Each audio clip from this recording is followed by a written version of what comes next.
Well, for more analysis of those elections in Tunisia, we can speak now to William Lawrence, who's a visiting professor at George Washington University.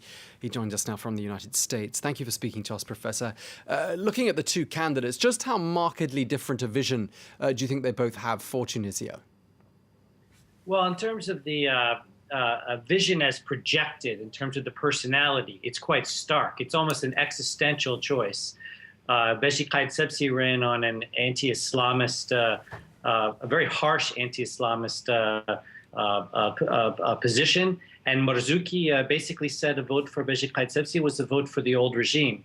However, neither candidate really articulated a viewpoint. Beji Caid Sebsi presides over a coalition of a wide diversity of points of view. And even Marzouki's backers come from a variety of ideological points of view. So I don't know whether it was more of a political choice or whether it was impossible for them to articulate clear policy positions. But this election was more about candidates and less about ideas.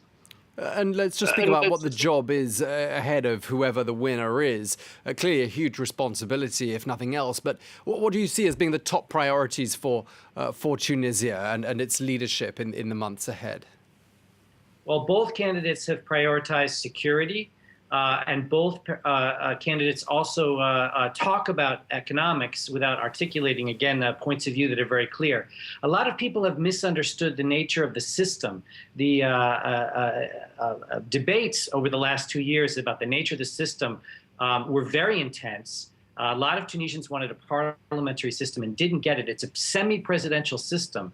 And this president will have very specific powers in terms of national security, in terms of foreign policy, which relates to economy because of the role of the international community in economics. But they also can dissolve the legislature. They appoint the constitutional court. So the president does have an array of powers in addition to the bully pulpit, setting the agenda, which could mean that especially if it's a Beji Caid Sebsi, who seems to be the winner, whose party will control the 3 presidencies. He may have run the tables. This may mean that the presidency will be as strong as it's been since the revolution and getting stronger. Some observers have been saying that the younger voters there in Tunisia have appeared a little bit disenfranchised during this, certainly in the second round of this presidential race, and that participation levels weren't particularly high. Do you think that's because they've grown up in an environment where perhaps there was only one political leader and no culture of political debate? Do you think that's the reason? I saw that on another program on another network. I don't know if I necessarily buy that, and their participant rates have been low all along. I think it was better stated, I think Scott Mastick said it from IRI, it's better stated that young voters tend to get excited or not excited. They tend to be hot or they tend to be cold. And neither this 88-year-old nor this 69-year-old has really inspired young people in a way that gets them out to the polls in big numbers. So we're getting participation rates for youth around 15% or lower in all of the Tunisian elections. And that really bodes badly for this long-term success of the Tunisian revolution if young people are so disconnected from the political realities. And it's ironic, isn't it, that after these 4 years that have passed since that revolution began, kicking off the Arab Spring, that what the outcome might actually be is that an 88-year-old man who's very much seen as a chip off the block of the old guard emerges as victor. Let me just ask you, though, what do you think the United States would like to see as an outcome from this election? Do you think that there's a preferred candidate as far as Washington is concerned, someone they can see themselves working with better, one than the other? Americans are split too.